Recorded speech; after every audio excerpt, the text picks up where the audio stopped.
Good evening, everybody, and welcome. This is our Tuesday, November 24th, regular evening meeting of the Mason County Commission. We will begin with the Pledge of Allegiance. Mr. Burke, would you please do us the honor of leading us in the Pledge of Allegiance? I'd be delighted. I pledge allegiance to the flag of the United States of America and to the republic for which it stands, one nation, under God, indivisible, with liberty and justice for all. Thank you very much. Appreciate that. Roll call. Commissioner District 1, Larry Gentleman. I'm here. Commissioner District 2, Tim Jones. Commissioner District 3, Terry Jeffries. Here. Item number 4, correspondence and organizational business. Do we have any correspondence to come before the commission? We do. Mary Swoboda sent a letter in support of renewing the contract with Mason Web TV. Fire District 1, 6, and 13 sent their budget certification. The City of Shelton sent their levy certification. The Economic Development Council sent their third quarter report. School Choice Week sent a request for a Mason County proclamation. And the Department of Natural Resources sent a generated revenue report. Thank you. Item number 4.2, news release. New rates for solid waste facility and drop box station. Staff, Erica Schwender. Good evening, Commissioners. Erica Schwender, the Deputy Director for Utilities, and would like to present you with a news release for the increase in solid waste rates for 2016, which are based on the CPIU from 2014. For Mason County Resolution number 105-07, disposal rates at all Mason County transfer and drop box stations will increase by 1% beginning January 1st, 2016. As directed by Resolution number 105-07, this increase corresponds to the July 2014 Consumer Price Increase, CPIU, for the Olympia area for the one-year period ending in July 2014. This increase is to cover the annual cost increase experienced by the county to operate and maintain the Shelton, Hoodsport, Union, and Belfair transfer and drop box station locations. The increase offsets inflation costs for the reference period. Thank you. Thank you very much. Is there any other correspondence or organizational business to come before this body? And there isn't. Then we will move on to item number 5, which is our open forum for citizens input. This is your opportunity to speak on any issue that is not on the agenda. If it is on the agenda, we would ask that you wait, bring it up at that time if you feel that you need to discuss it. But if it's something you'd like to talk about that we're not planning on talking about this evening, this will be your opportunity. We ask that you raise your hand, be recognized by the chair, and perhaps you would give your name and address up at the podium so that we can record it for the public. With that being said, is there anybody in this audience who would like to talk about an issue that is not on the agenda? Please, Mr. There was a gentleman before me. I'll wait my turn. No, it's your turn. Okay. All right, well, folks who don't know me out here, my name is Patrick Burke. I own a company on Golden Pheasant Road called American Cushion Industries. I'm a manufacturer of molded replacement automotive seat cushions. I've been in Shelton since 1991, and I do business nationally throughout the country. Today I attended your workshop, found it pretty interesting. I've never been to one of those before, and I can see you folks are working pretty diligently to try and solve some of the problems we got fiscally out here. And one of the things that, being a businessman all the years that I had been, over 43 years, I'm the kind of guy that the only way I could succeed was to think outside the box. Probably a term you've heard before. And during this meeting that I witnessed today, I didn't really see a lot of thinking outside the box. First thing off, I want to reiterate, I have spoken to you folks before about this abatement issue that needs to be handled. The abatement of properties that have gone to neglect through mostly is the ones that I'm concerned about are the junkies, the drug addicts that have taken over vacant properties, trashing them out, crime increase like we're experiencing up on the Golden Pheasant Road. An abatement program should be part of a very vigorous law enforcement program I know you're having some conversations with the Sheriff's Department about increasing detention, and I think that's a very good idea. I believe that the Mason County Sheriff's Department probably is in need of more money, but the amount of money they're asking for is pretty ginormous considering the amount the budget is that's budgeted to them through the county. It's my personal opinion that before, other than giving them the absolute things they need right away, like some new cars, new radios, which should be purchased through bid. I hope that's how they do it. They go to the lowest bidder, they bid it out. But in the event, I really believe that they need these things right away. But I think that any further funding to the Mason County Sheriff's Department should be postponed for a while until the Mason County Sheriff's Department, I think, needs to be audited. And not trying to be cruel or nasty about this, but they have a very big budget. They're asking for just about $5 million more dollars. And I think that they need to be looked at from stem to stern, from the bilge to the gunnels. And we need to see if the taxpayers are getting the kind of service out of the dollars that we're currently spending with the Mason County Sheriff's Department. It may very well be, but it needs to be looked at by some kind of an independent group that unfortunately the county would need to hire some kind of accounting firm to take a real good look at how they're doing business over there.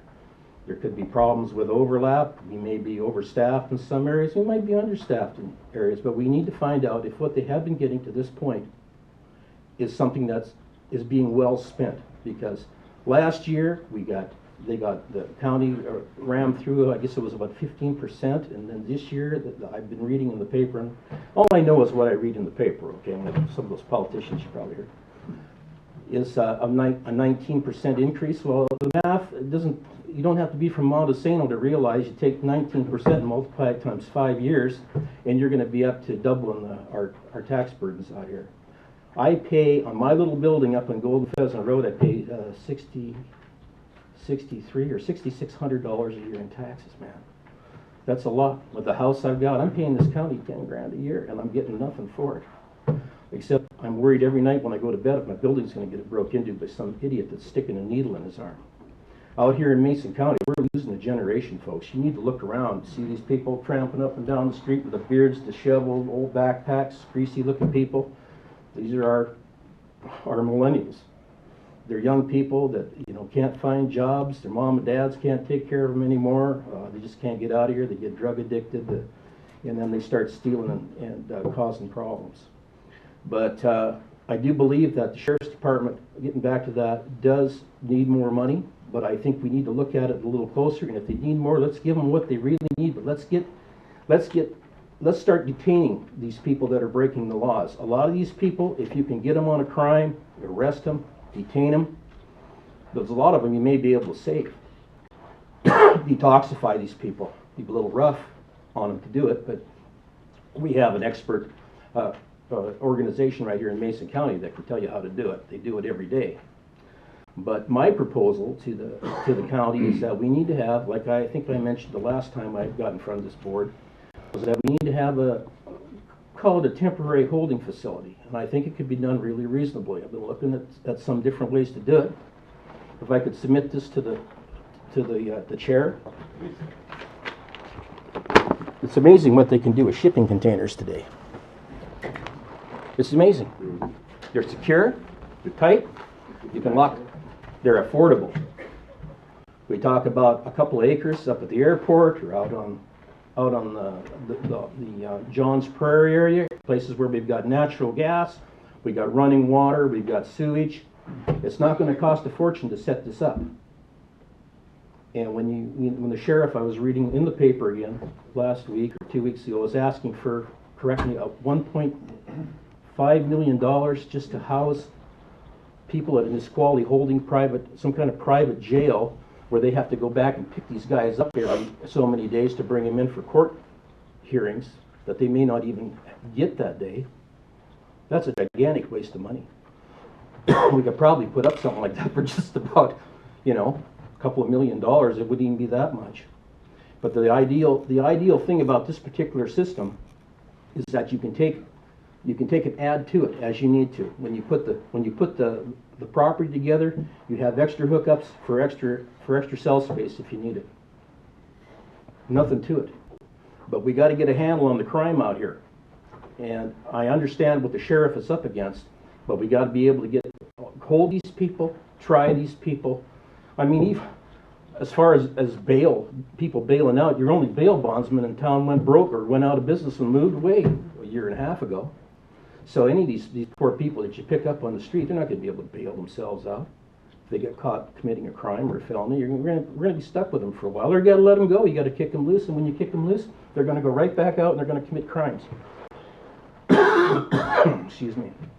So anyway, I'm gonna be attending more of your workshops as they come up. I'm on your email list now. You'll be seeing my face more and more, and I know I can't speak at those events, but I can speak at subsequent ones like this one. And next time I'll bring a bottle of water. And you're very welcome to attend, and we appreciate that you do. Well, I didn't see you earlier today. I'm like you, I'm a baby boomer, and I'm trying to figure out a way to retire, and if my property taxes keep going up and up and up and up, me, like a bunch of other folks probably sitting in this room, you're gonna drive them out of the county. Now, as for one of your issues on I also have recommended performance audits for them and us. This way, it's not specific, to see if we can't find a way to make sure we're spending our dollars completely wisely. Well, Eventually, I think we will end there, but we gotta remember, they are duly elected officials, and they can choose not to. We have no authority to impose that upon them, just so you know that. Well, one thing, Pat, if you stick around, at 6:30, we're gonna have a hearing on property taxes. But with that, we've reached the 5-minute limit. Oh, I'm sorry, I didn't mean to overrun my time, but I did have a few things to say, and I hope you at least consider what I've told you. There are low-cost solutions for what's going Yeah, and on. stick around. In 15 minutes, we'll be talking about Okay, about property taxes. thank you. Thank you very much. Mr. Chairman, I just want to mention one thing. I've known Pat for a long time. He brought his business to Mason County when I was EDC director. He's a very successful guy, innovative guy. I might not agree with everything he says. Probably nobody in the room agrees with everything Pat says, but I'll tell you that when I went in to visit that shop, I looked on the wall, and there's a seat cushion for a Mustang that he built for President Clinton. And so, he's got some skills, some very good skills in what he does. Well, that set of seat cushions, Tim went with a strong letter. Yeah. Put down the notes, Mr. Burke has mad skills. Okay. Mary Jean Bacek, please. Mary Jean Herbacek, 60 West Shadow Valley Drive here in Shelton. Regarding bail bonds, I don't know if it's the same company, but now they're on North Railroad Street. Oh, So, yeah, they're right Mary Jean? beside the marijuana place. I'm hoping nothing, you ever need one. I hope I don't either. The other comment I'd like to make is that the separate site for any kind of holding for prisoners, whether it's temporary or serving a sentence, would require more jailers if it's in a different site. Plus, I think that it would behoove the county to take a look, other than the sheriff and the jailers, to take a look at all the requirements involved. When I worked for the sheriff's office as finance manager for 4 years, I was stunned that we couldn't buy a bottle of aspirin.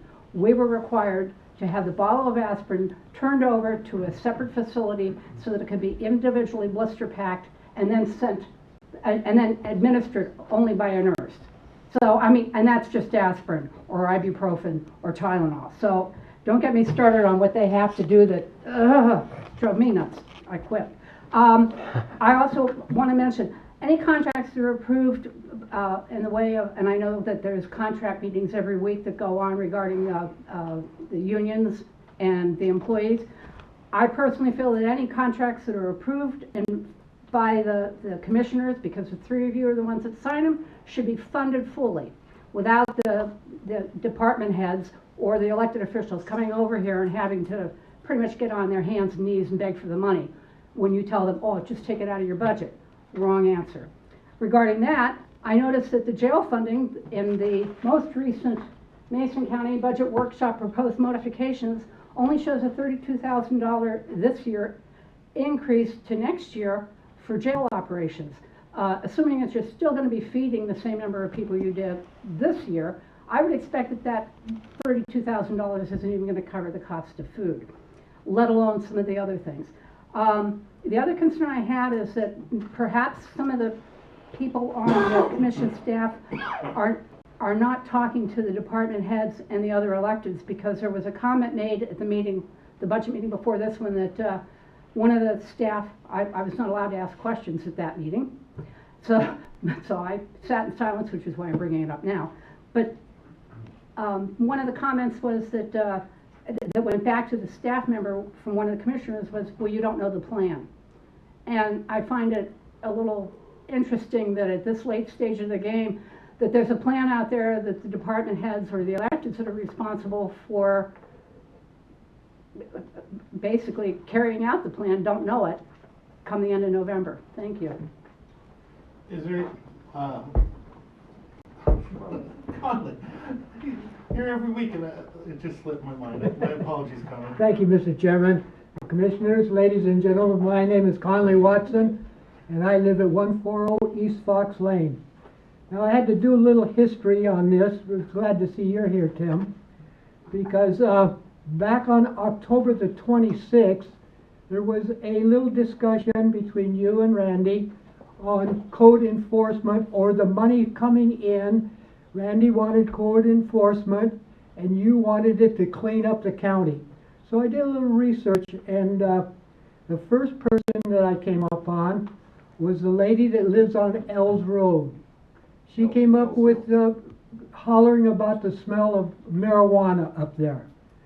Second was the gentleman who came in here and something about pit bulls attacking him on his own property. Number 3 was you. I read in the paper, you were assaulted on your own property with a motorcycle person.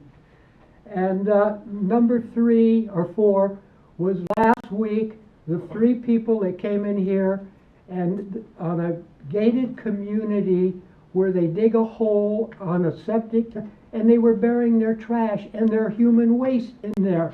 We've got to do something about that, commissioners. This can't go on. So I thank you. Thank you, Tom. Thank you, sir. Is anybody else who would like to speak at this time? Tom Davis.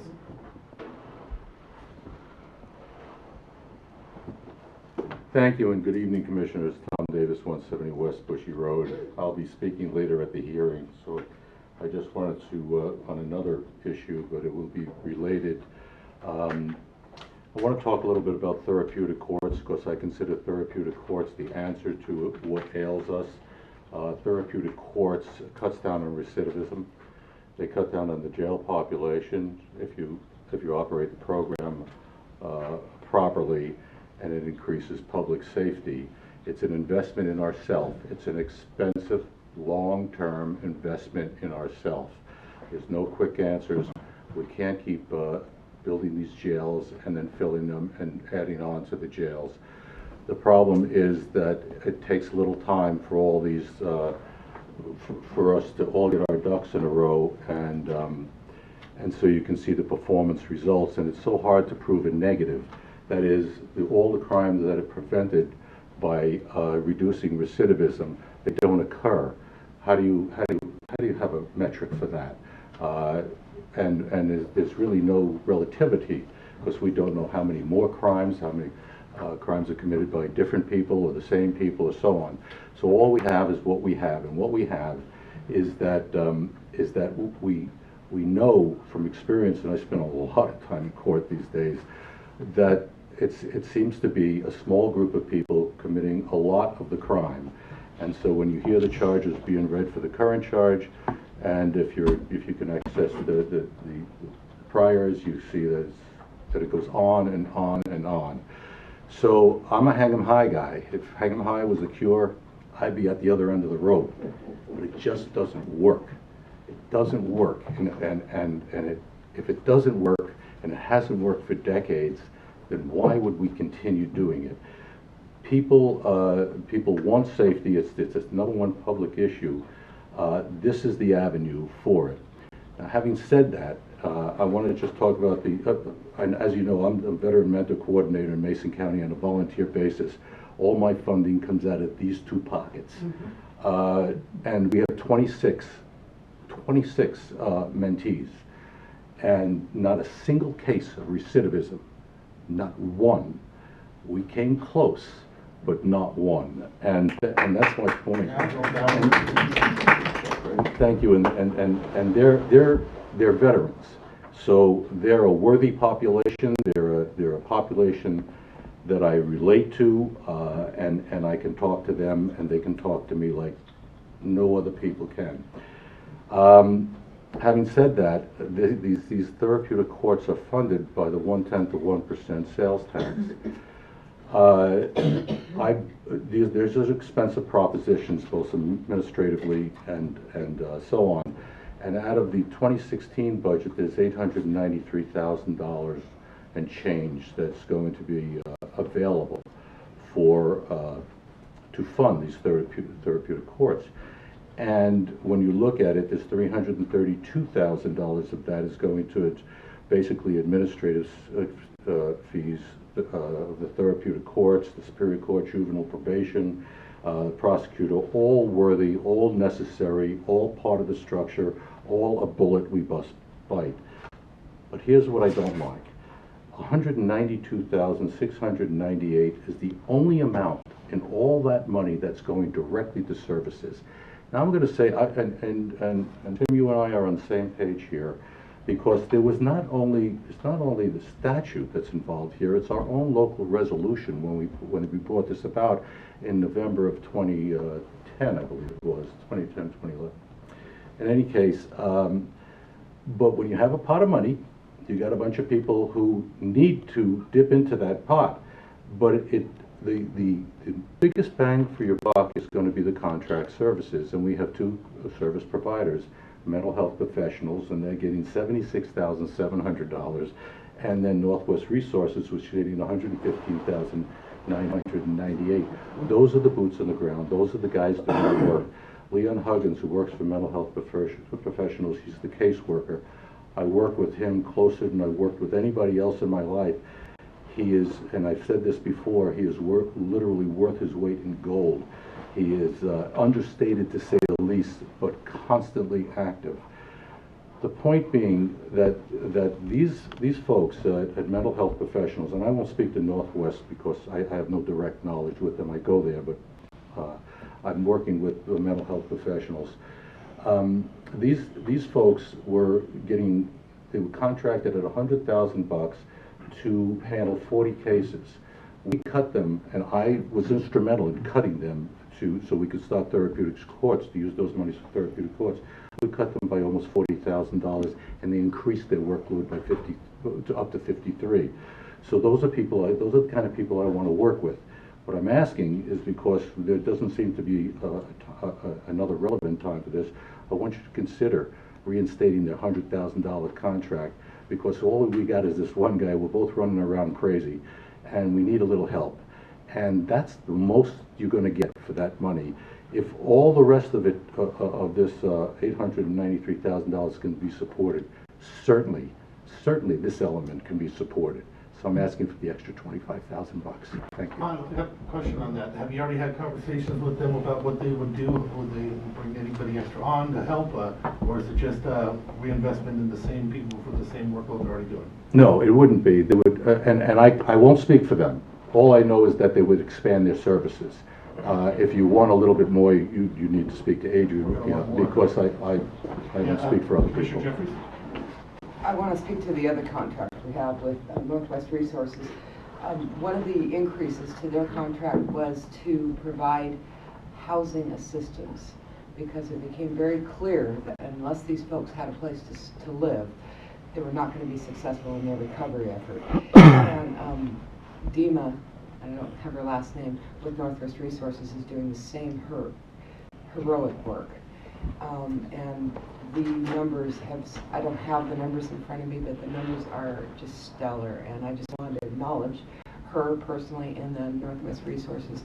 I agree with you. I get very fearful that we're going to eat up this money in administrative costs as we grow therapeutic courts and lose sight of how important these case management services are. So thank you for bringing that to us. Thank you. Yeah, thanks for the numbers. I think by bringing the numbers to us, talking about the 25 or 26 you said that are all hanging on, You know, addiction's a terrible disease. It is. And you guys are facing it head on, so thank you. Thank you. Thank you for all your work here. Is there anybody else? We're basically out of time, but we'll extend a little bit because I know that we have another member that wanted to speak. Did you want to speak or? I'm waiting for the levy. All right, is there anybody further on this issue or on any issue that's not on the agenda? My apologies. Hearing none, we'll move on to item number 6, which is the adoption of the agenda. Mr. Chairman, I move that the Board of County Commissioners adopt the agenda presented tonight. I'll second. Moved and second for the adoption of the agenda as presented.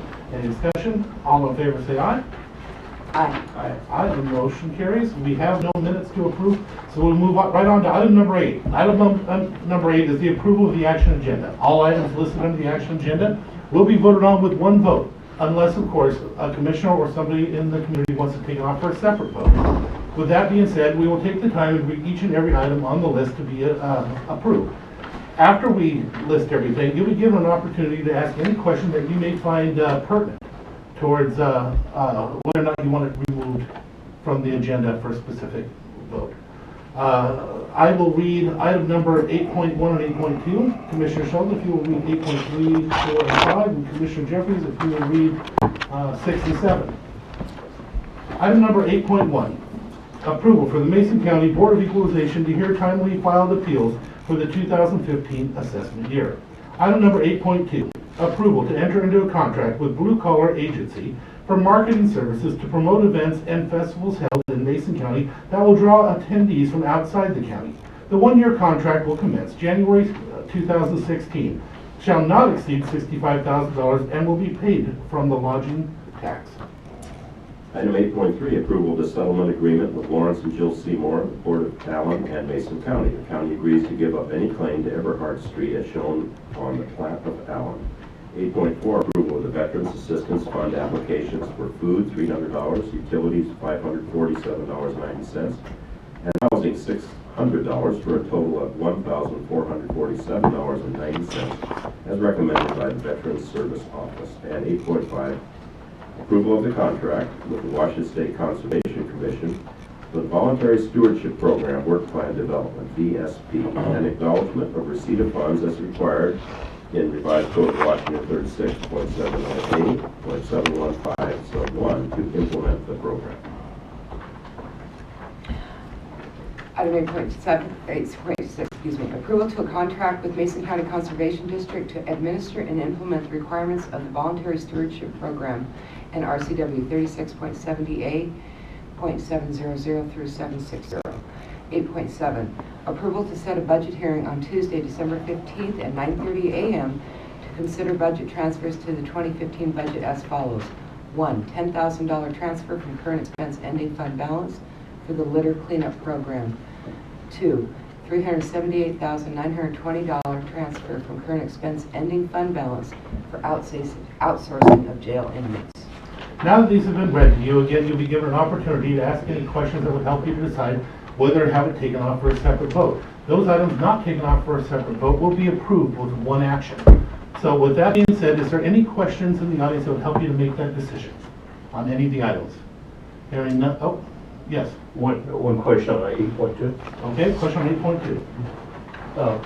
Is that just the extension of the second year of the contract that was extended?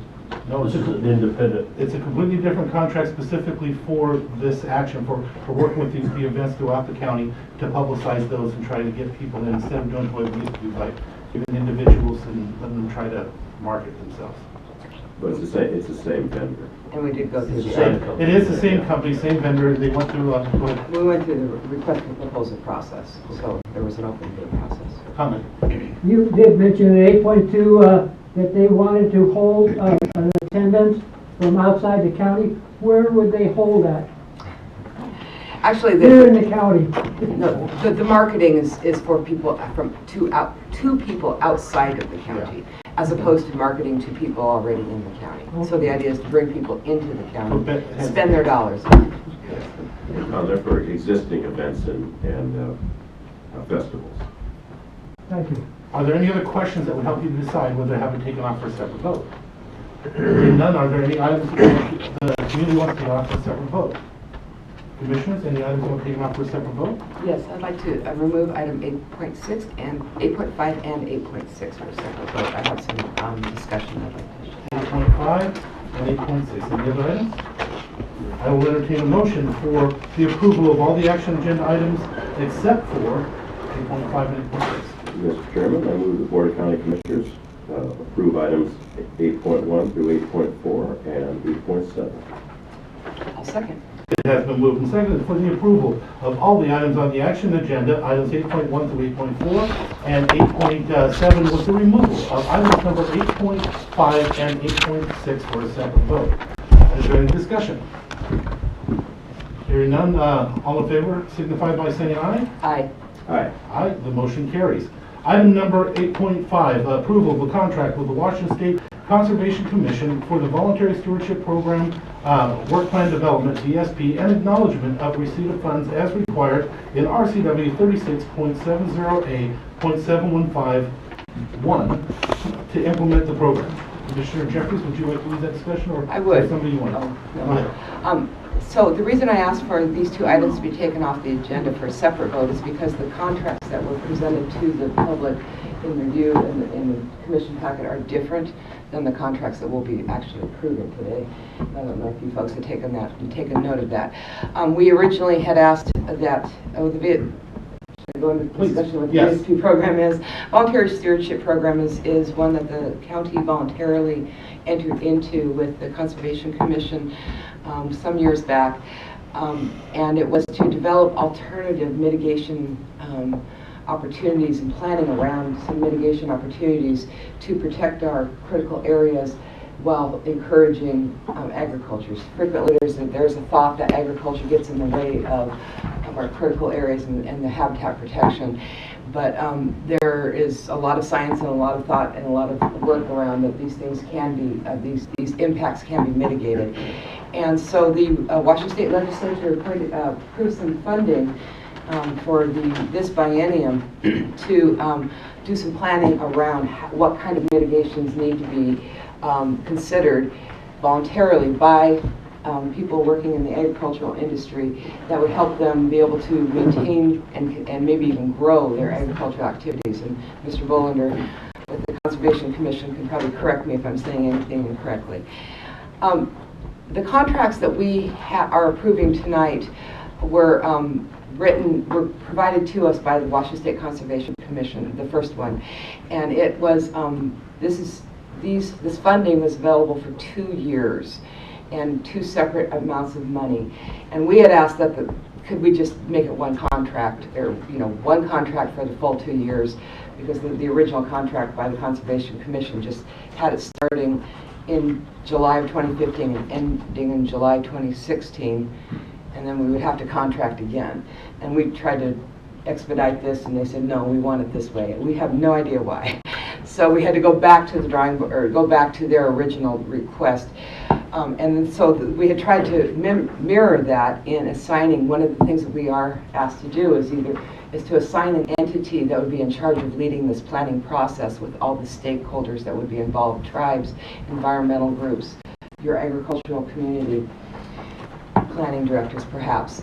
And we are considering contracting with the Mesa Conservation District to be that lead entity, to lead that process. And so we wanted to also have it be a 2-year contract with the full amount of monies that we were going to be allocated, but the Conservation Commission said no.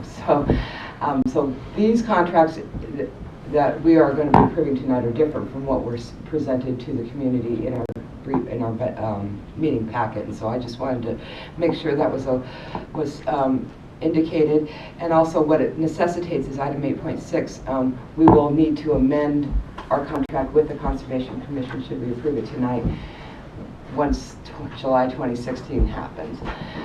Also, we do have to have a letter of assignment that will also need to be approved, and I would like to change the motion to include a letter of assignment to the Conservation Commission.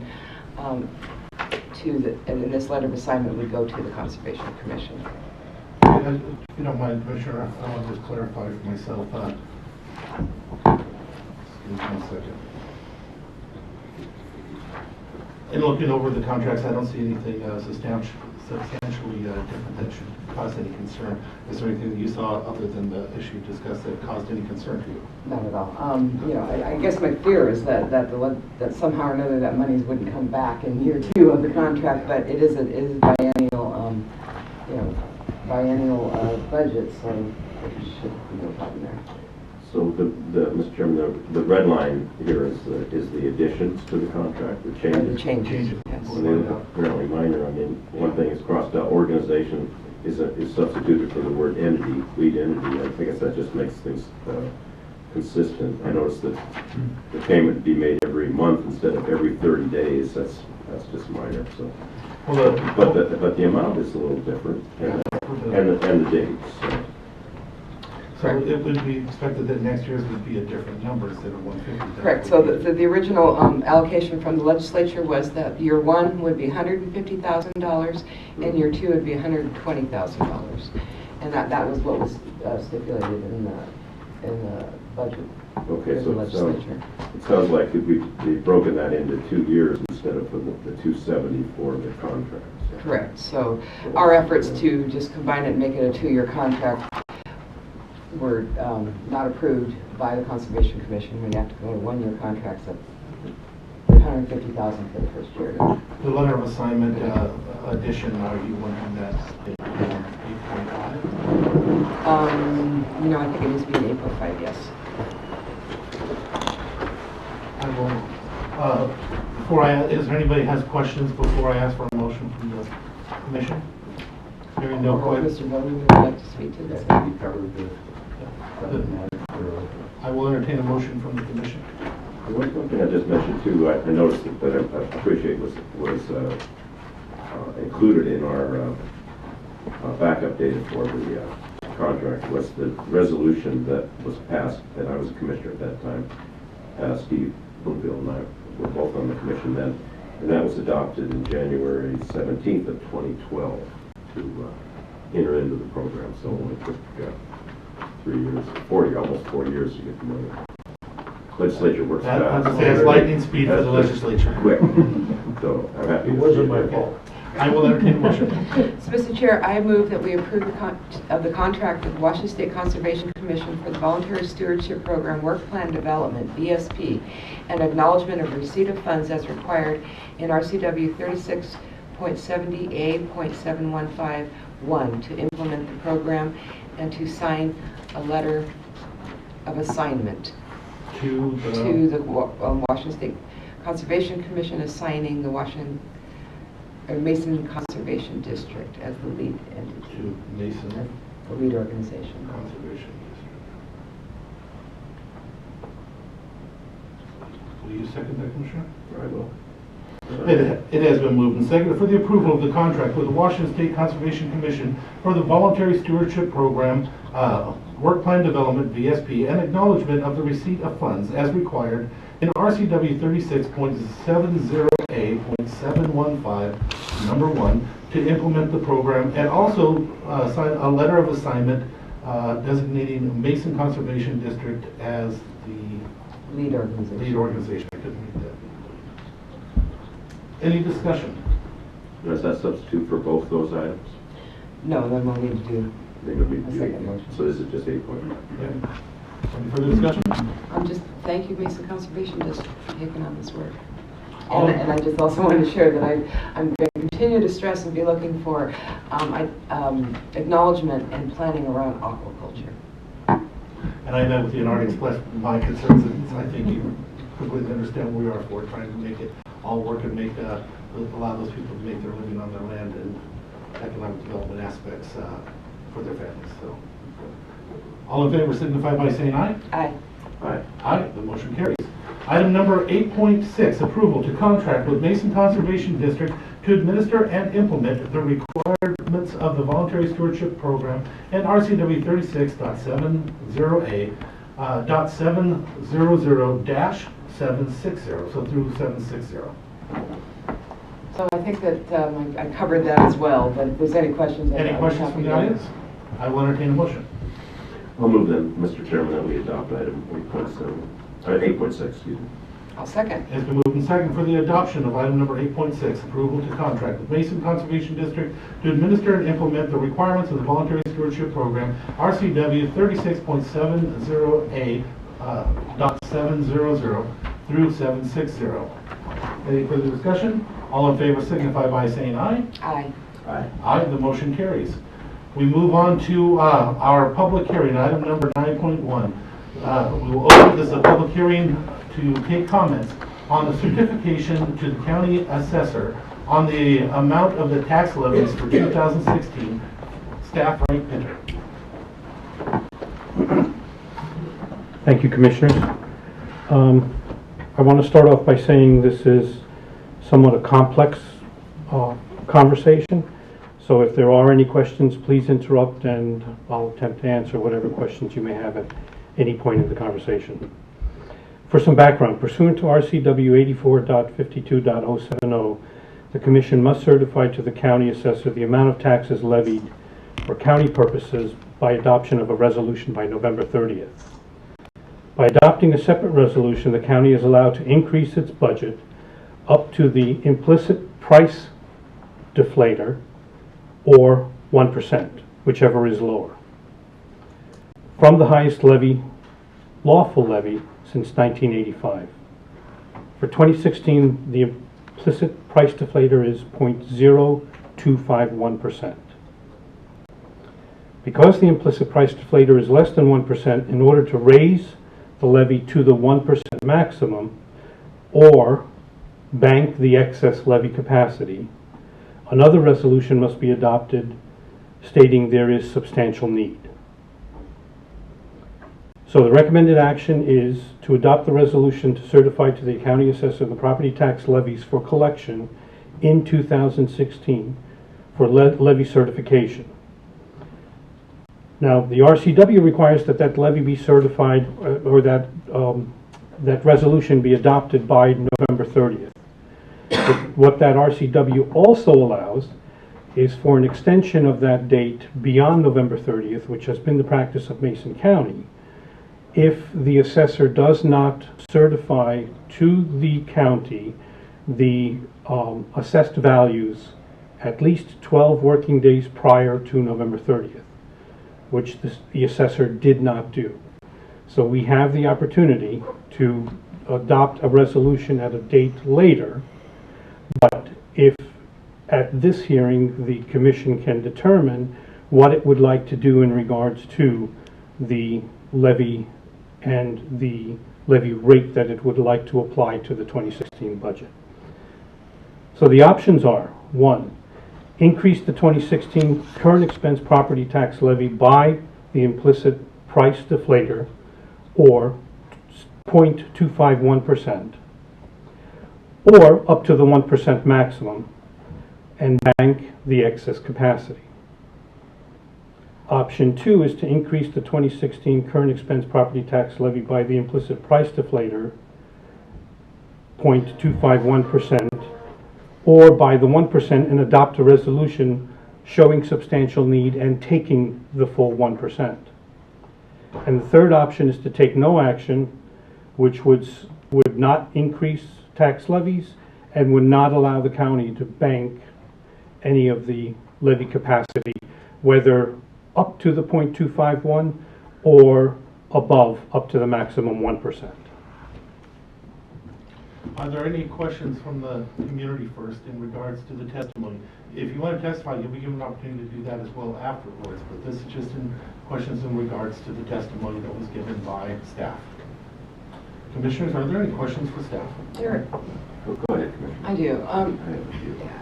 I'm wondering if there's an option 4 that isn't outlined here, and that would be to bank the 0.251%.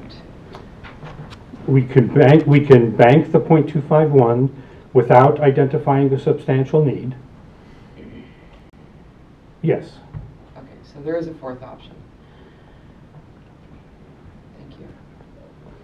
And that would not increase. I think each of options 1 and 2 have 2 sub-options within them, which is to say you can take the tax levy up to the 0.251% or take the 1%. and bank the excess. Mr. Sheldon? So, Frank, thank you for your presenting this. This is Initiative 547, is that correct? Correct. Okay, and that was passed in, what, 2008, something like that? 8, 7, yeah. 7 or 8, and it was an initiative to the people. It wasn't initiative by the, it wasn't a referendum, it was initiative to the people. And I think it passed with some of the overwhelming numbers. I didn't look it up to see what it passed by in Mason County, but I'm sure it was over 60%. I don't know what it passed by. So it was a very, very popular initiative. And I think the reason so many people voted for it and signed it is because government just continued to grow, continued to take a chunk each year, and it built up. And so this what it did is it, I think it has to pass by a 60% majority. But when you have a 3-person commission, you just need 2. But if you have a 5-person commission, I think it needs a supermajority, or like a Seattle City Council, it needs more than a simple majority. So it was a very popular initiative to try to put somewhat of a rein on the every day, or it seems like every year increases, and hold the politicians accountable for that. But so that's what I remember a little bit of the history of it. But for us, it would mean in dollars around $90,000. Is that right? Yes. Okay. It would be roughly a $90,000 impact in any tax year. Yeah. Now, because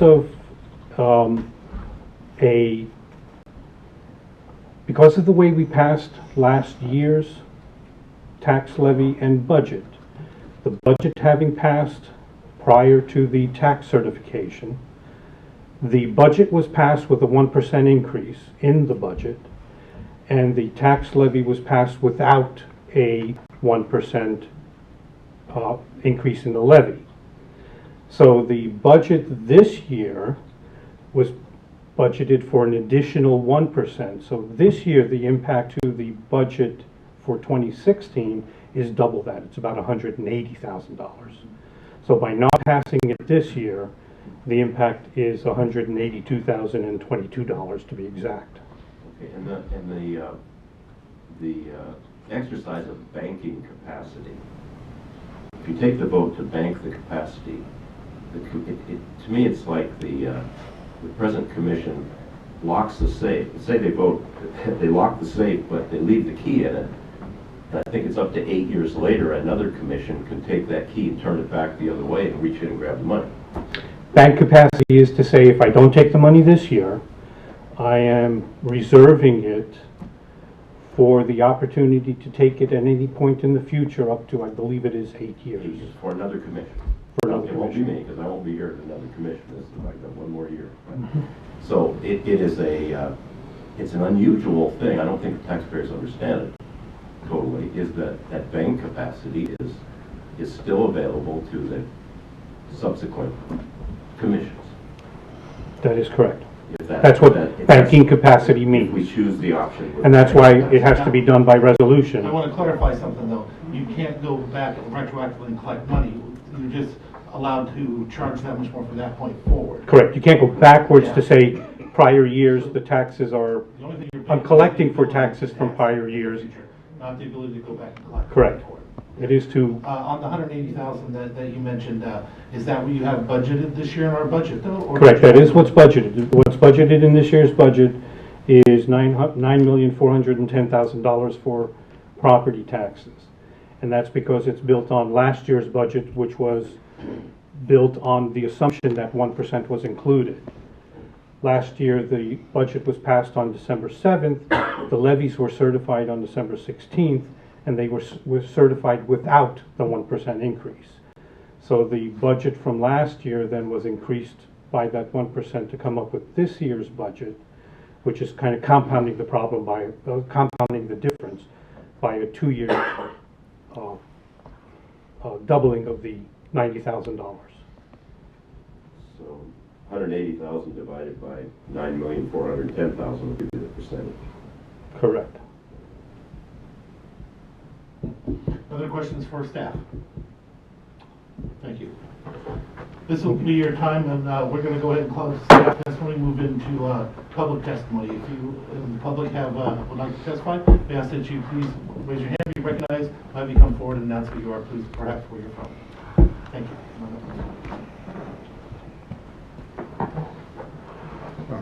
you. Excuse me, Jeff Thompson. I live on Highway 106 in Belfair, and I'm a retired Navy captain, and I'm speaking on behalf of the Veterans Assistance Board. And I want to thank you all for the reappointment to the Veterans Assistance Board. And they then elected me chairman because I can take notes and stuff. so it was what's happened. And actually, what I'm here as far as the Veterans Assistance Board is concerned, we had with Tom Davis, we had a very good presentation. And the Veterans Assistance Board, for those of you here, actually represents all the veterans organizations of Mason County, and we actually administer the Veterans Assistance Fund. And so with that in mind, and I would like to refer to Tom's testimony, which he will do next, and that is that he gave us a very good outline on the homelessness, and this includes both the veterans but also the population of Mason County. And if I had my statistics proper, is that there's about the population of Mason County is about 61,000. I'm rounding this up, and the homelessness is about 13%. And this has to do with veterans, and that means that there's probably 80 to 90 veterans at any time that are homeless in our county itself. And so what Tom is going to bring up is an idea that he has, and the Veterans Assistance Board has listened to this idea, and we actually embrace it, number one, and we're in total favor of starting the idea and working with it. And this is a groundbreaking type idea, and we work our way forward, and this is in cooperation with a lot of different entities. So just to give him the endorsement, as the Veterans Assistance Board does and endorse this idea, and we would like to see it go forward, which means some expense as far as levy money is concerned. But on the other caveat of that is that we would like to make sure that the idea does not impact the amount of funds that are in the Veterans Assistance Fund. And so that is the only caveat. That stays the same. This would be in addition to the Veterans Assistance Fund. If there's any questions, I hope I was clear. No? Yes? It just piqued our interest into Tom's testimony. I think it's what Well, that's it. I'm the lead man. See, I'm the one that says, and here's Tom. Thank you very much. All right. Thanks for the opportunity. You're up, Tom. What an introduction. Wait a minute. My stomach just flipped over here. That's a lot to carry, but I thank you. And as you know, the Veterans Assistance Board is we're changing. We're getting a little bit more ambitious. We're trying to meet the needs that I don't think have been met in the past, and it's unfortunate that we have such a short time fuse to bring this to the commission before we could flesh it out to the extent that we would really like to. But that's what's on the agenda, and so I'm going to pitch it the best I can with what's going on. As Jeff had said, all proposals are a sales job, and to sell the veterans organizations, to get them to agree, all to come to the table and agree,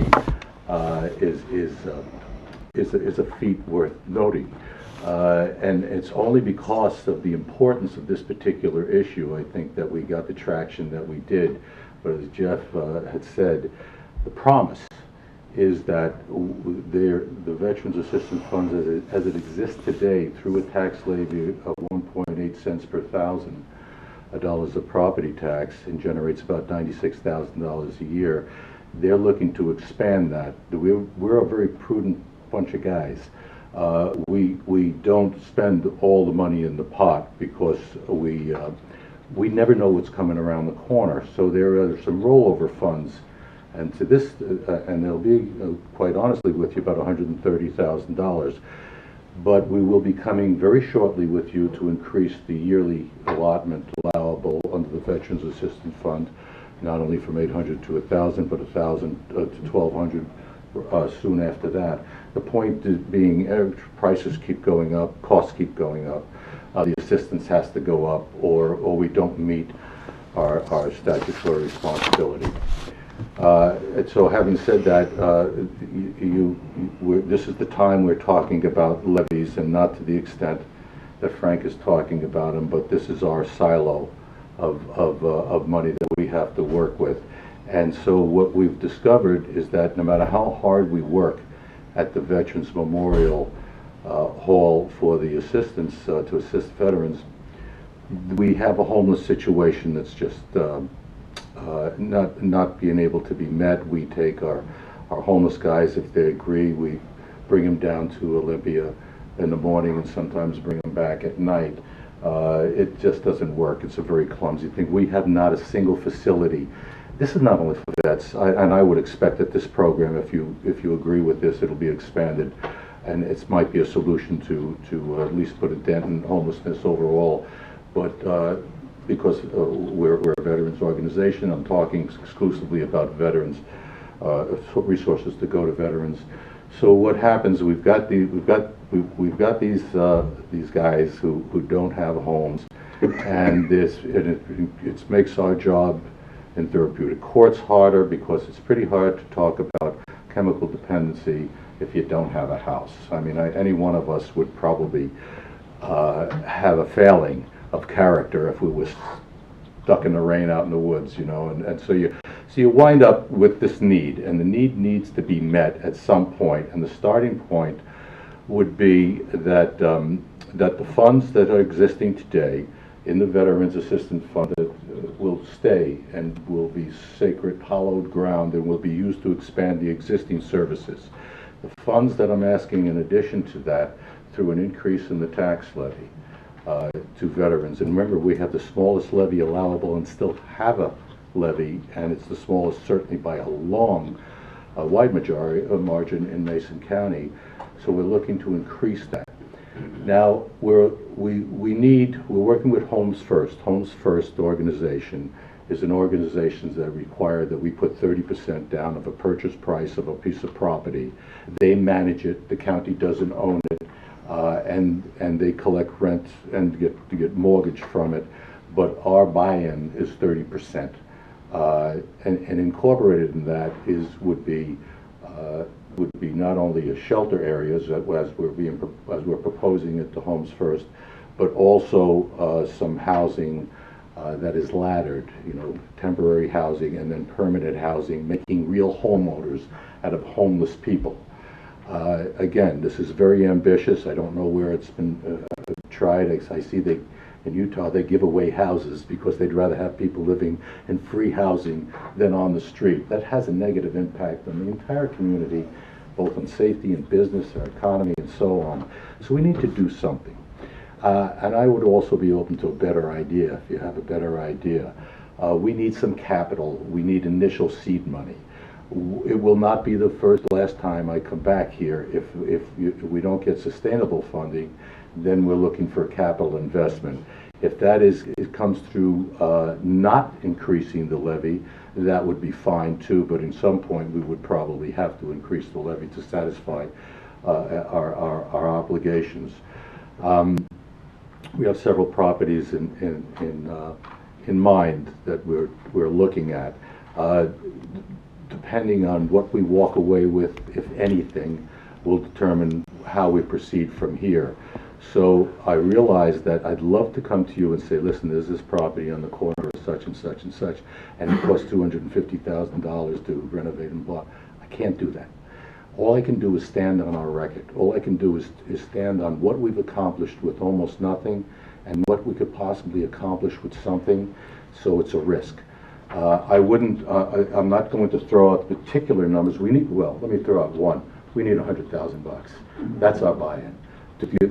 Otherwise, it's not worth the trouble. If Frank, if it takes a particular increase in the levy at this point to generate that amount of money, then so be it, and I leave it to Frank to come up with that particular. I would just think it would be roughly doubling what we have to 3.8%, to 3.8 cents per thousand. So that is the kind of the rough way we're going. There's also been through conversations that maybe that's not the appropriate way to go at this time. We don't particularly, care. Money is money, and we don't particularly care where it comes from in terms of if there's availability of resources that we're unaware of, or that would be more appropriate for this particular project. And far be it from me to turn to correct you. So my feeling is that with that rough outlay, and knowing that there's a need, and knowing that sooner or later that need needs to be addressed before it becomes compounded it becomes so doggone critical. We are working with Bud Blake, the commissioner in Thurston County. He was kind enough to come up and tell us how Thurston County is handling theirs. He's willing to do a regional effort. We have so much support along these lines from people who are doing this already successfully, not in the way we're proposing to generate the funds, but the funds at their disposal they have utilized in a most effective manner. So we're not trying to reinvent the wheel. So I'd love to have more. I'd love to have detail. I'd love to have a PowerPoint and a blackboard, but I don't. So I'm asking again, just like everybody else here, I'm asking for money to do what we need to do either now or do it later. And I'm open for a conversation at this point, if you will. Commissioner? Comment or question? Yeah, one thing I would say is, Tom, thank you for your passion about this issue, because that's what it takes to get things done in our county. And I equate this to the need for, a few years ago, for a domestic violence shelter. We had no domestic violence shelter in Mason County. We had rides, got taxis, got women primarily and their families to Olympia, where they were serviced. And a group came together. Obviously, Turning Point worked very hard. The legislature stepped up, and I think we provided, I forget,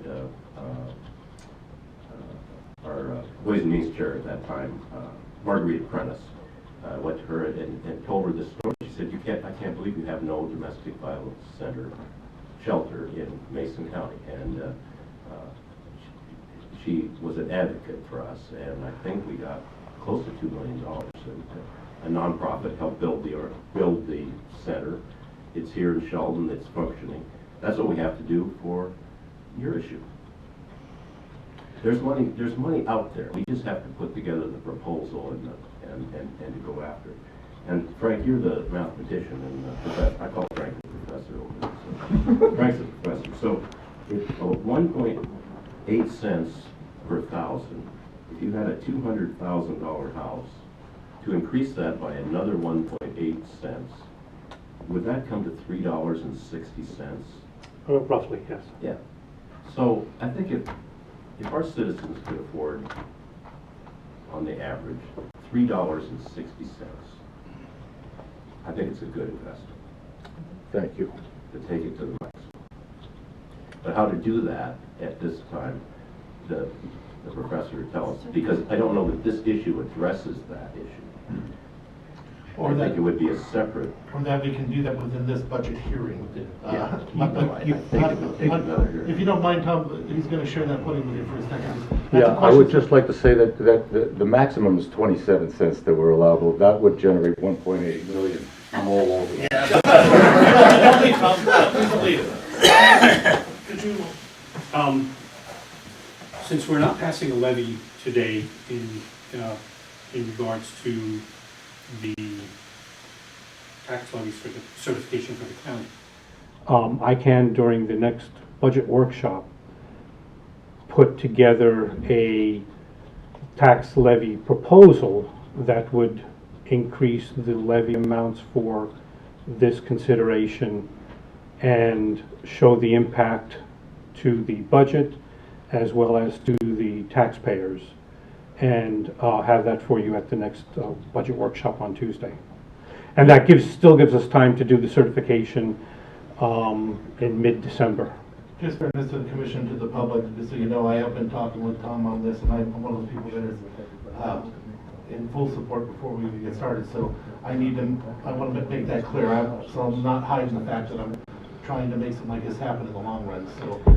So there are two things that we can do. We can take the 1% and apportion it to the veterans for this year's certification and say, in lieu of increase, or as we increase the county's 1% property tax, apportion that to the veterans. That's a one-time fix, or that's a But right now, one-time. this year, we're doing two times though. Will you be doing it for the one, for example, are we talking 90,000? Or are you talking the full 180? We can only do the 90,000 unless we go back and use Okay, just the wanna bank clarify. capacity from a prior year, which was last year's bank capacity, which would double it up to the 180,000. I would like to address this. First and foremost, it's a tremendous amount of misunderstanding in my mind why Washington State voters should be paying for veterans' care in their property taxes, why the federal government doesn't handle this. It just was one of the biggest surprises I had as coming on board here. But I assume that should the VA have control over indigent veterans, then we probably have the mess that we see with just medical care. I think that the one-time need could be addressed, I agree with you, Commissioner Sheldon, could be addressed through some other funding sources we do have available to us. The most obvious one would be our filing fee monies. What's called 2060 or 2163 monies. We have obligated most of that, if not all of it, to continuing contracts for half the year of next year to the current recipients. But Commissioner Nedlin and I have been very adamant that we use this money for brick and mortar housing. And this fits that very much in my mind. If the monies are also, or if the housing also is to support those in our case management, intensive case management program used by the mental health tax, I think that we have one-time monies, we do have one-time monies available for that, and maybe we could do some apportionment of, a certain percentage of the housing will be for those that are in case management services right now, and go ahead and use the money towards housing those folks as well. I don't know that the property tax right now, I think we have other options than to use our bank capacity and our 1% option.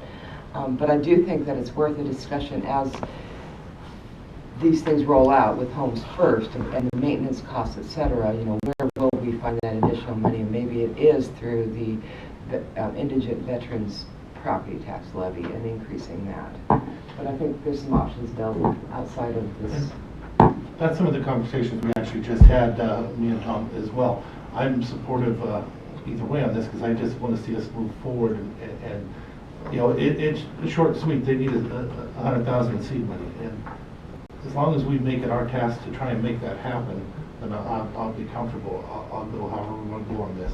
I would like to solidify things for them though, so they can get started.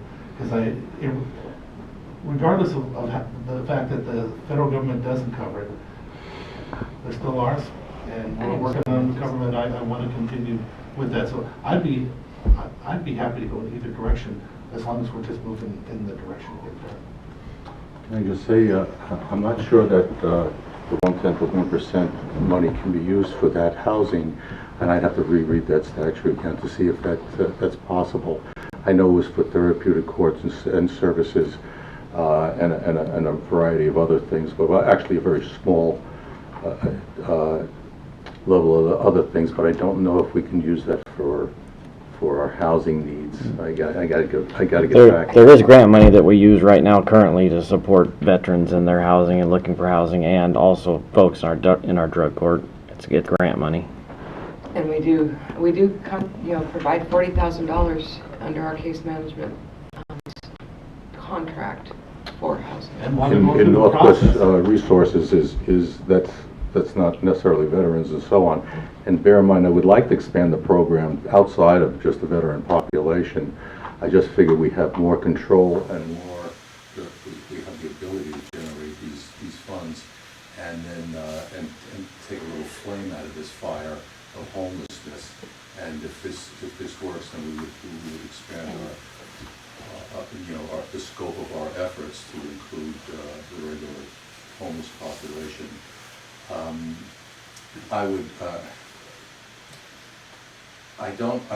Just let me explain the arrangement with Homes First. Homes First, and this is a little sticky because there's commingling of funds, there's a collaboration between public and private money, so we need to talk about that.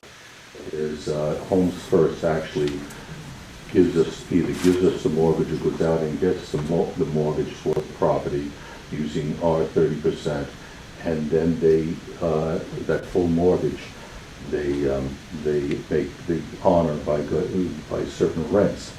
Now, what we would like to do is we'd like to have a shelter built into that. The shelter doesn't generate any money. Homes First is almost primarily a permanent housing organization, and we were supposed to meet with them just a couple of days ago, but they wound up going to the Civic Center for some reason, so we didn't get to talk to them. But they have an enormous track record, and they have not terribly deep pockets, but they're not hand to mouth either. So I want this to have a future, as opposed to we did this. This is going to be a little bit of a commitment. To the extent I don't exactly know what that commitment's going to be, but I know that we can make something happen with that seed money, and from there I can come to you with something that's very much more structured, and ask for participation based on the success of this. So however that money comes down the pike is okay with me. But I kind of feel Mr. Sheldon's kind of right. I mean, there's hardly anybody who's going to take $3.50 on a $200,000 house and make a complaint. It's going to be money well spent. So It's not an increase of that much, though. That's the total amount. Well, It's half of that would be the increase. it's 1.8 cents now. If you get another 1.8 cents, it'd be an increase of $3.60. No, it's an increase of $1.80. yeah, it is.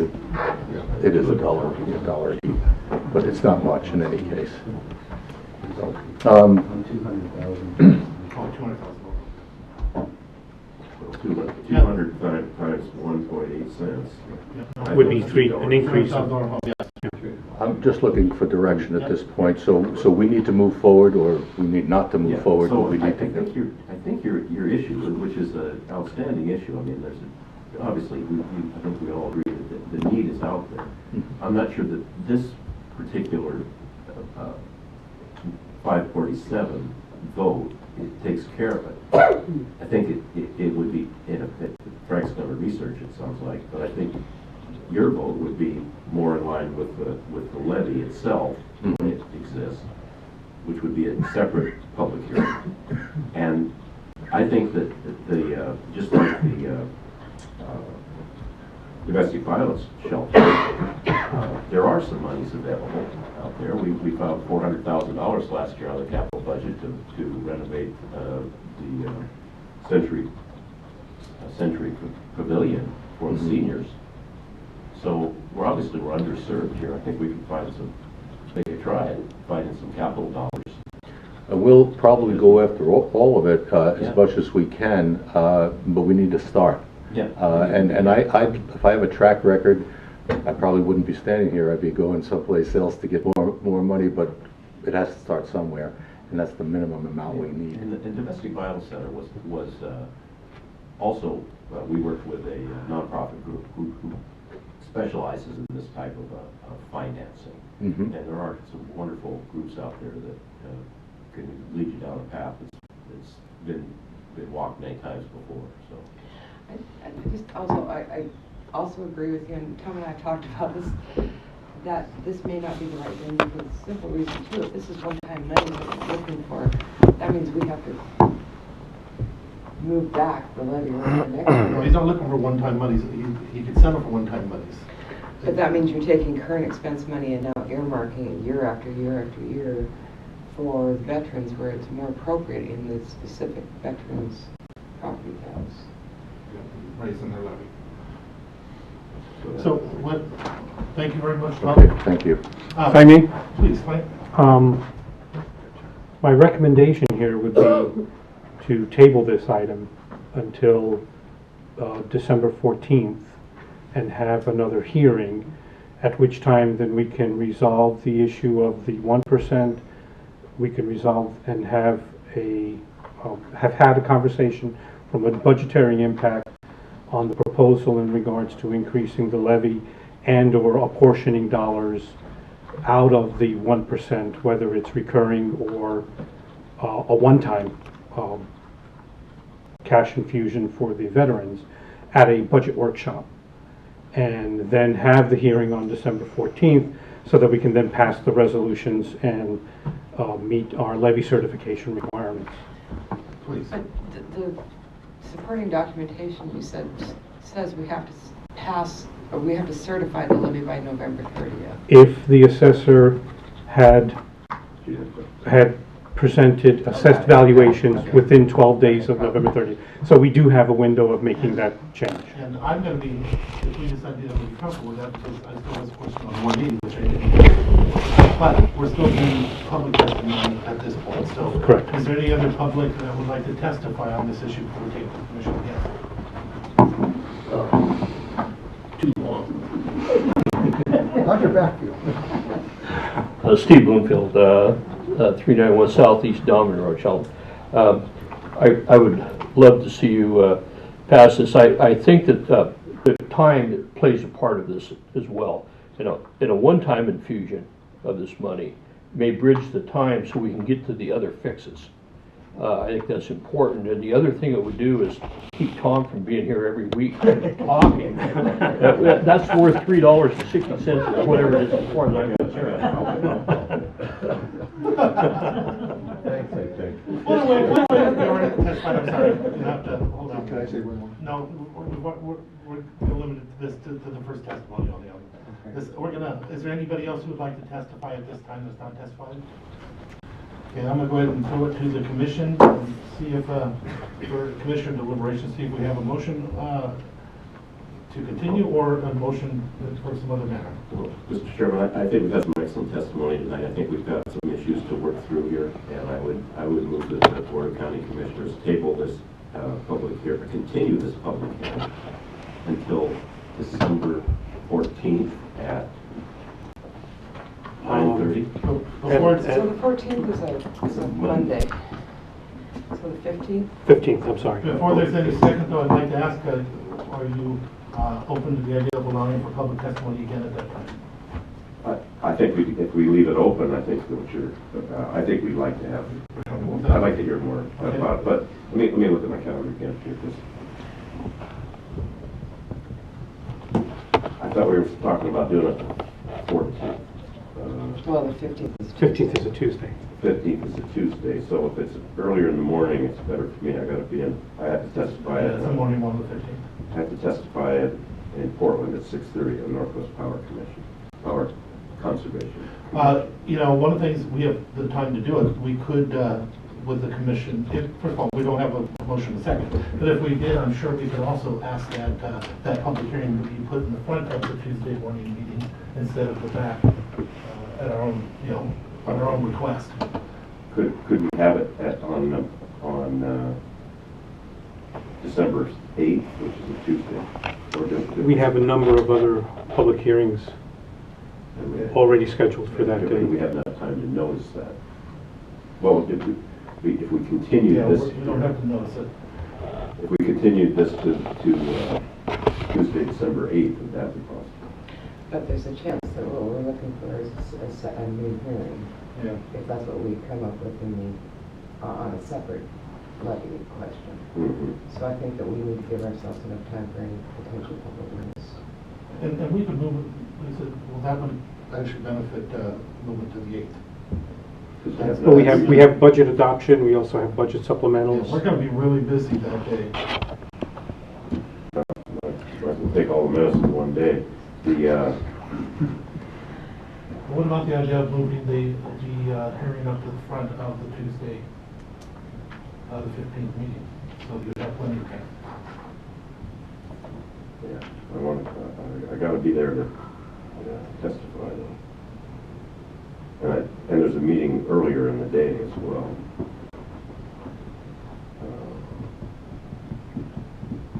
I hate to do it by phone, that's all. You're the one making the motion, so. Special meeting? how- Why don't you have a special You meeting? could also have a special meeting anywhere between the 8th and the 15th. Mhm. And everybody knows the noting requirements for that. What's that? 24 hours on a special meeting. Well, yeah. How about the night, Wednesday the night, I can do it. What time? in the morning? I could do that. 9 o'clock? Yeah. So, let me clarify the motion before I ask for a second. You're asking for a motion to table this, this hearing until December 9th at 9 o'clock, at which time, public testimony will be reopened for public testimony as well. That's correct. Okay. 9 o'clock. Do I have a second? I will second that motion. It has been moved and seconded to table this issue until December 9th at 9 o'clock, at which time it will be opened back up for public testimony as well. Any further discussion? Thank you for everybody thinking outside the box. Thank you, Tom, for bringing this to us. And I hope we can get this done in a way that's giving you comfort. I have to say, I'm an MRT training up in Wilburn from the 8th to 11th, so that's, I can't be here. I've already paid for it. Any further discussion? All in favor signify by saying aye. Aye. Aye, the motion carries. This hearing is closed for this evening. We will move now to item number 10, which is other business department heads and elected officials. Are there any other department heads or elected officials who would like to speak at this time? Please. Thank you. Bob was here every single week. Just want you to know that. Your predecessor. Thank you, Chairman. Sure. Justin Smith with WSU Extension. I have a couple of items I wanted to share with you. Right now, actually, what's going on is our Cultivating Success program is still underway, and we're having a gap and best practices audit verification program. That's a class that's being provided by WSDA. Up at Mason General in the Eleanor Room. It's going to be going on until 9 o'clock tonight.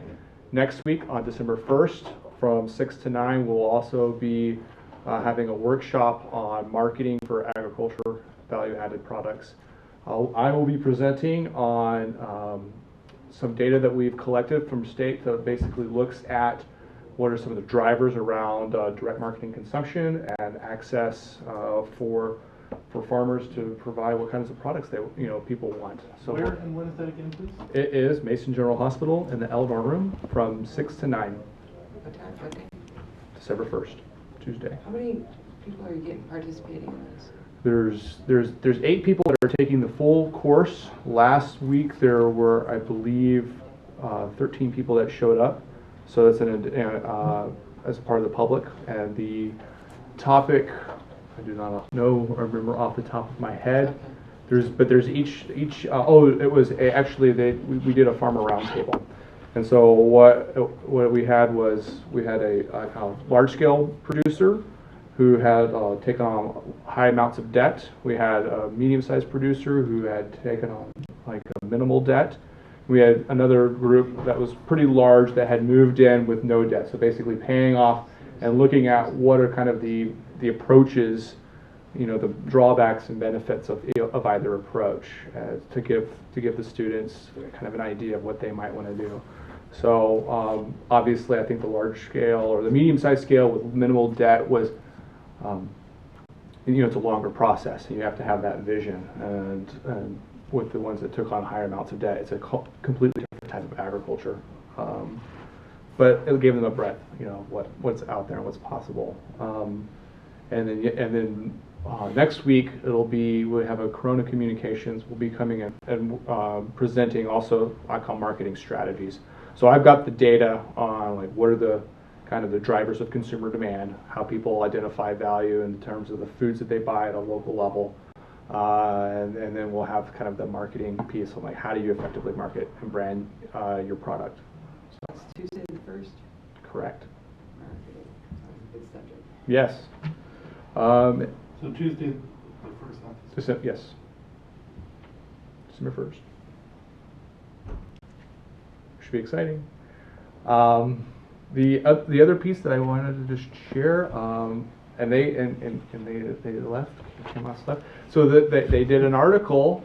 They called me up and asked me, and they did this little article on seaweed. And I had a meeting with a global aquaculture producer this morning, who is interested in locating production facilities in Mason County. God bless you, brother.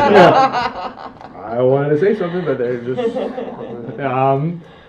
So hopefully, all of us are. So just to give you an update of what it is that they do. So currently they have operations in Mexico and Alaska. They are. The Alaska business is tough because of the short growing season, but what they're primarily doing is doing onshore, so like on land based tank cultivation system of kelp and sea lettuce, ulva. And they're also interested in the model that we presented was the idea of being able to extract existing seaweed mats off of shellfish beds. So working with already the existing industry partners that are already here, working with the ports and working with the EDC to be able to figure out how we can make this happen. Is it viable here? They're already engaged in a co-packing with a group out of SeaTac. So it just happened to be that they flew in, had a conversation, called me up, and we met. And so hopefully the next 2 weeks we'll have another meeting to kind of give them an idea of what Mason County can offer in terms of their business. Just the fact that they're nibbling means there's fish, which means Yeah. you put your bait in the right place. Good job. Sure. I asked them how they found out, and they said that they have anything seaweed, macroalgae related comes through their Google alerts, and they're like, they read the article and they're like, we need to talk to this guy. So, bam. Awesome. Congratulations. Thank you. Good luck. A whole new paradigm for recruiting. Yeah. It's no longer the cold call. It's no longer that they know more about you before they give your. Yes, they do. LinkedIn, because I'm on every single and I'm like way out there. So. Let us know how we can help them. Yeah. Feel welcome. Thank you. Yeah. There's an opportunity. Thank you. Thank you. Are there any other department heads or elected officials? Hearing none, we will move on to board reports and calendars. Commissioner Sheldon, would you like to go first? I'll be quick. Last week, spent time after our meetings with a couple constituents, and also was at Zinn's on Wednesday night with Senator Chesler, and it was a fundraiser for Coalition Caucus put on by the shellfish growers, actually, and it was great. It was very successful. Lots of people there. Then I was in Olympia for Thursday, and then down for legislative meetings, and then down to Skamania Lodge that night. A lot of driving, had a car trouble, and we got a car down in Portland right now. Still there. Still there, yeah. My clutch blew out in a parking garage in Portland. The good news is I heard you're going to testify down there in a couple of weeks. Yeah, I got a ride coming back. And then back up here for legislative meetings again on Friday, but the risk pool meeting was attended, of course it's always attended by every county that's involved in the risk pool, 17 counties. Great information. Julie was there, as well as Don Twitty, our risk manager. It's great to interact with other counties. You understand what they're going through, what they're doing, and we came back with a lot of good ideas, and some of the things that Lewis County, for example, is doing in the jail that they have, using some of the homeless money to get into the jail with people, talking to them and trying to provide some case management when they get out, so they don't reoffend, which is all about this discussion here tonight.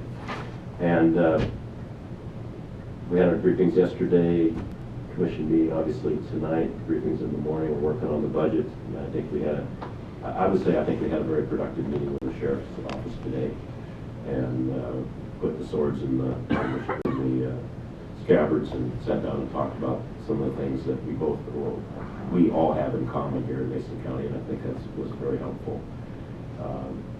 Every sheriff has needs, you know, they respond to the public like we do, and I think we're going to come up with something that's workable. Thanksgiving's coming up, and then I think I'll put my money on the Huskies. Just don't think that quarterback's going to be there for your Cougars, and if he's not there, I think it's the Huskies game to win. So, you know, they beat number 3 Southern Cal a couple years ago after they'd lost 12 in a row.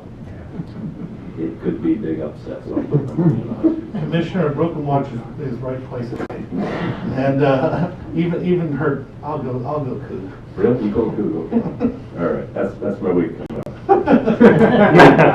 Commissioner Jeffries? So, following last week's meeting, commission meeting, we had a very long budget workshop, and then Mason Transit Authority meeting following that. We had Criminal Justice Working Team meeting on the 18th, and then Mason Matters on the succession planning group, and reviewed applications of people for the ED position there. Met with a couple business owners that afternoon, and had to have our Humanity Board meeting that night. Yet another budget workshop on Thursday the 19th, and then went to Seattle for a Transportation Improvement Board meeting. Very great organization, and love to hear my hometown, Renton, Washington, which was kind of taken over by all kinds of development, commercial development, especially in the Kent Valley. I found out Kent Valley alone holds 80,000 jobs.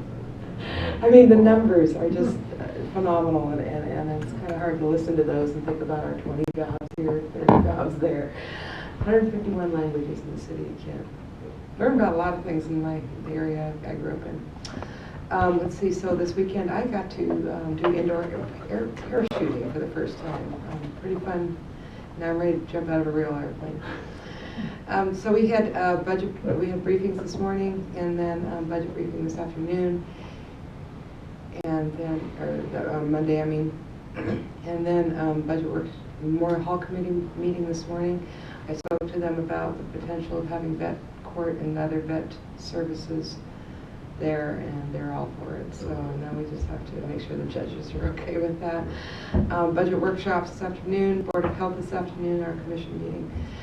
I will be meeting with somebody from the Department of Natural Resources, staff member in Tribal Affairs on tomorrow morning, and then Cook Canal Coordinating Council International or Integrated Watershed Planning. We're finishing up our near-term action recommendations in the holiday, and we'll be back here on Monday for briefings and more budget workshops. Okay, before I go on to mine, I called good to go today at DOT, and somebody came up to me and said hi right at the very first part, and I was lost for a while because they went through about 25 different languages before I found out when they started is to identify which one you want to speak. I missed the first part and had to listen to all that. That is how it works. Okay, short form again, we had our budget briefings. We've had many of them. I had a Wasatch legislative conference call. I met with members of the fire department up in the North Mason region, North Mason Chamber of Commerce Board of Directors meeting, Alliance of Healthy Sound Executive Board meeting, met with DOT in regards to getting the traffic speed signs through the Belfair area, and Congratulations.